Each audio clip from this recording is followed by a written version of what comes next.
Selamat pagi Bapak Ibu Saudara-saudari sekalian. Memutus sebuah siklus kehidupan yang dimana siklus itu sudah menjadi sebuah kebiasaan bagi seseorang bukanlah hal yang mudah. Bahkan itu cenderung ke arah yang hampir tidak mungkin. Tentu ketika ingin mengubah sebuah kebiasaan seseorang, banyak hal yang dibutuhkan dan juga effort yang lebih agar bisa melakukan hal itu. Sebelum kita melanjutkan, mari kita membaca bacaan kita yang terambil dari 2 Korintus 5 ayat 14 sampai ke 20.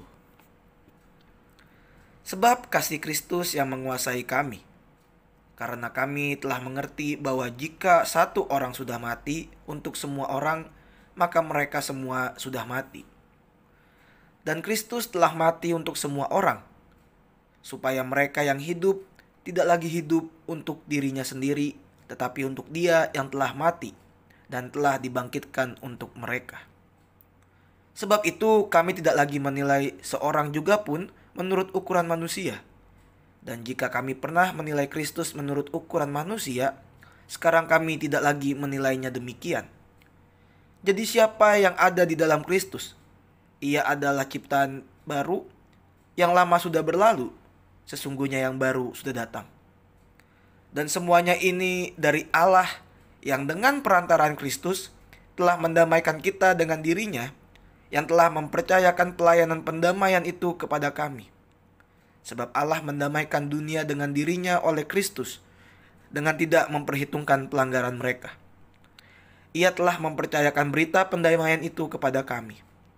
Jadi kami ini adalah utusan-utusan Kristus, seakan-akan Allah menasihati kamu dengan perantara kami. Dalam nama Kristus kami meminta kepadamu, berilah dirimu didamaikan dengan Allah. Bapak Ibu Saudara-saudari sekalian, mencoba memahami mengenai bacaan tadi, Rasul Paulus sedang mengimbau untuk orang-orang yang ada di Korintus agar melakukan rekonsiliasi dengan Allah. Dan juga Rasul Paulus mengimbau mereka agar mereka mau membuka hati mereka. Rasul Paulus mencoba mengajak orang-orang yang ada di Korintus agar mereka mau melakukan seperti yang telah ia lakukan, yaitu melayani Kristus.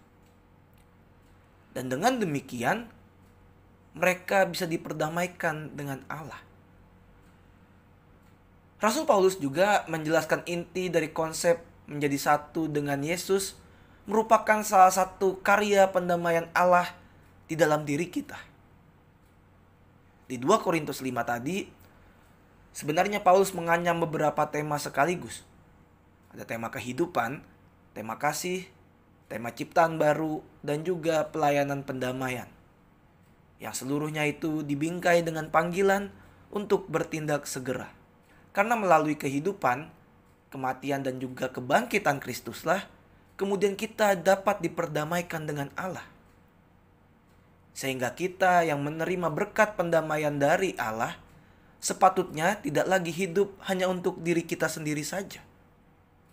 Kita yang sudah mendapatkan berkat pendamaian dari Allah melalui Kristus, seharusnya hidup hanya demi Dia.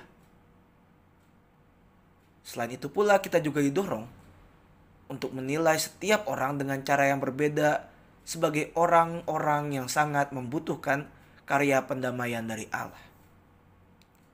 Apakah yang dimaksud dengan karya pendamaian dari Allah? Yaitu bahwa Allah tidak lagi memperhitungkan pelanggaran kita.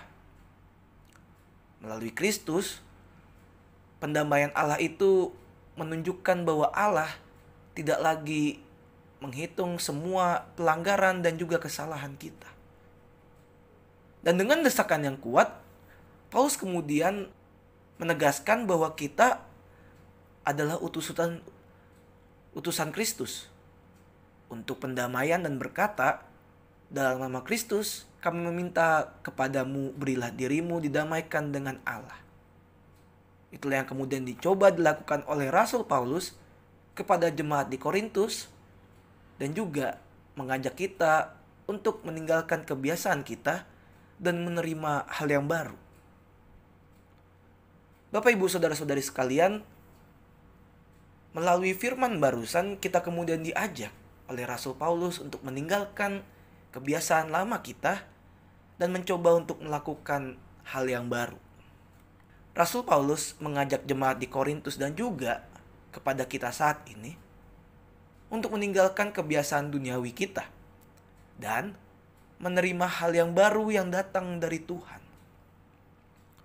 Tentu banyak kebiasaan yang mungkin sulit untuk ditinggalkan, karena kita sudah terlalu lama berada di siklus itu.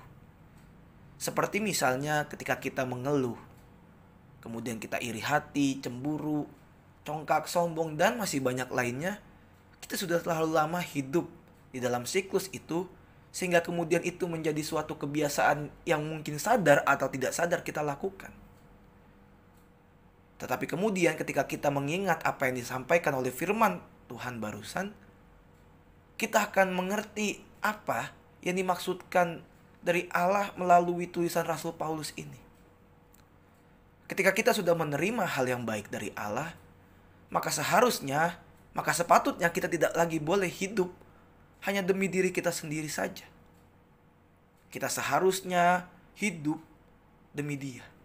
Semoga melalui firman ini, kiranya kita bisa melakukannya seturut dengan kehendak Tuhan. Selamat pagi, selamat menjalani hari. Tuhan Yesus memberkati. Amin.